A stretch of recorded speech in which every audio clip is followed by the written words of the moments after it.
A lonely outpost of coral and sand. 1,000 miles from anywhere.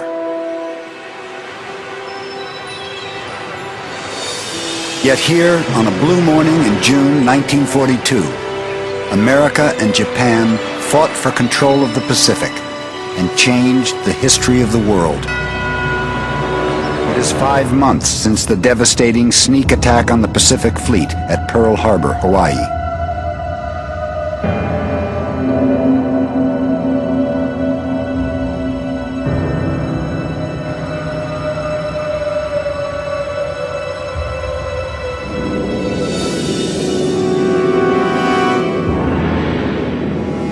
Now Japan is poised for total domination of East Asia and the Pacific.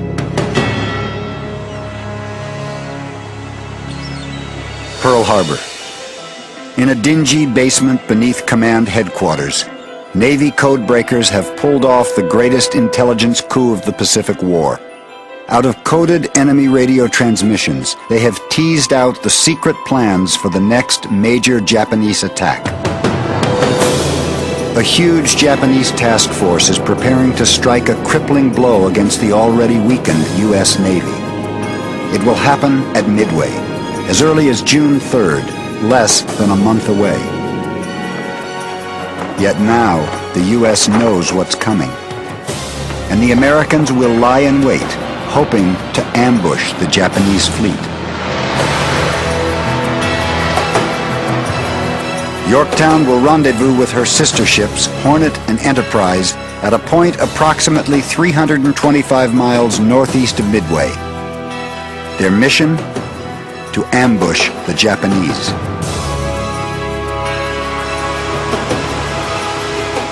At the same time, 4 Japanese carriers, Akagi, Kaga, Soryu, and Hiryu, under the command of Admiral Chuichi Nagumo, are steaming for Midway. These are the same machines and men who bombed Pearl Harbor.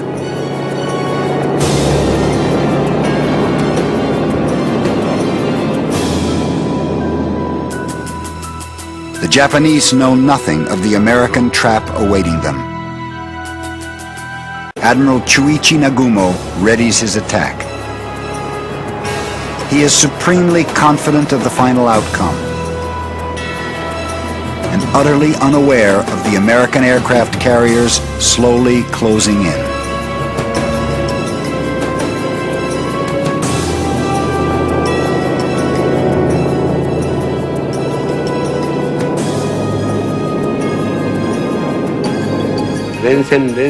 My spirits were, well, up to then we had won every battle we fought, so we thought we would win again. Now is the moment of attack.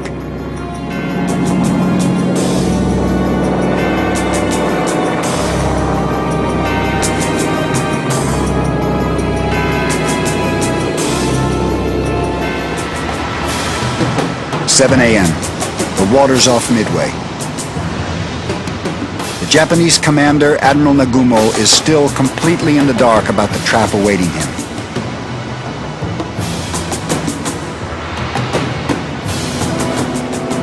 "8:20 a.m. Admiral Nagumo receives truly startling news. His scout planes sight the one thing they never expected to see, an American carrier. Nagumo is shocked to discover he has a real fight on his hands. Now he must decide on his next step. Should he launch a limited strike immediately? Or regroup, refuel, and rearm all of his forces, and then obliterate what he believes to be the lone American carrier? He decides to wait. It is a decision that will change the course of the entire war. While Nagumo waits, the American pilots wing their way towards his carriers. Yet very quickly, many of the American squadrons get separated from each other.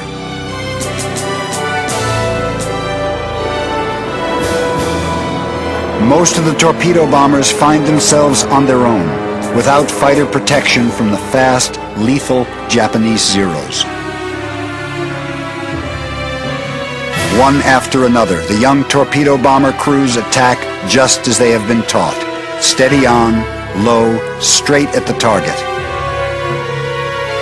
Directly into murderous enemy fire. And one after another, they are blown out of the sky.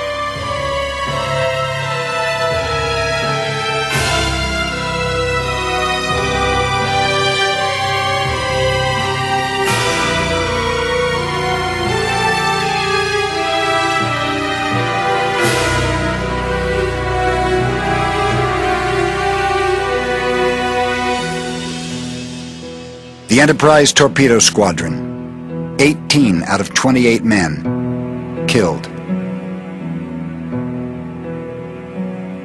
The Yorktowns, 21 out of 24. And of the 30 from Hornet's Torpedo Squad, only one man makes it back.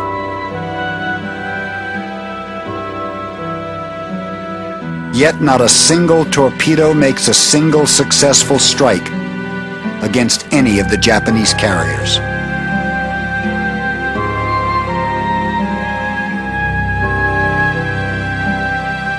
Despite all the sacrifice, the Americans are losing the battle.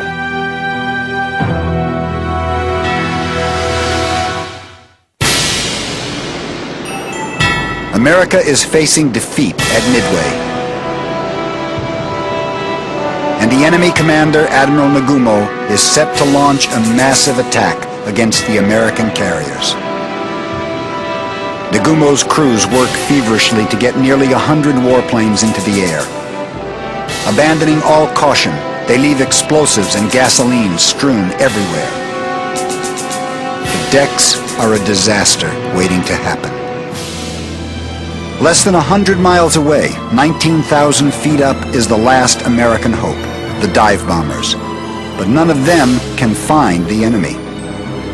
The Japanese have taken a 90-degree turn northward to engage the U.S. ships.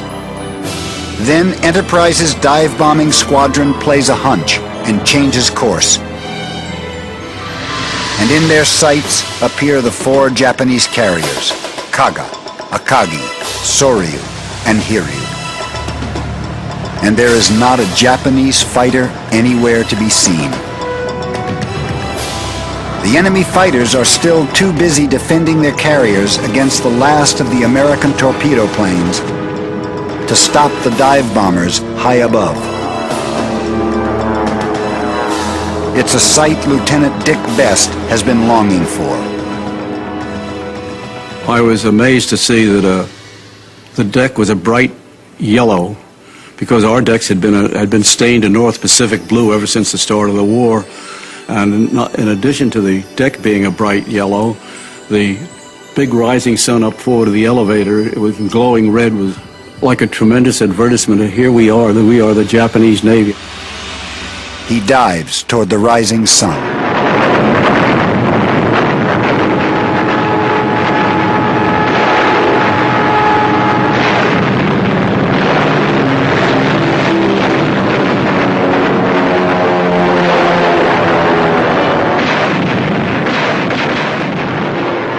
And releases his bomb, as does the rest of his group, onto Japanese decks now crowded with torpedoes, bombs, gasoline, planes, and men.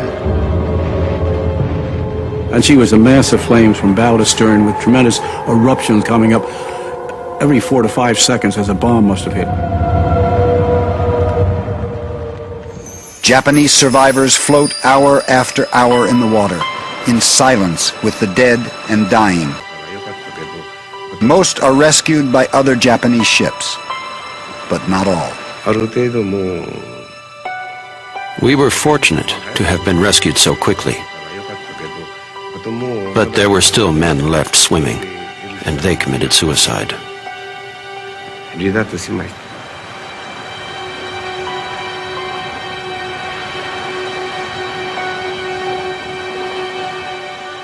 In 5 short minutes, Kaga, Akagi, and Soryu have been devastated. Scores of planes destroyed. Many hundreds of young men killed. Many of the Japanese airmen are caught in the sky above their burning ships with nowhere to land. In just 5 minutes, the cream of the Japanese Navy is finished.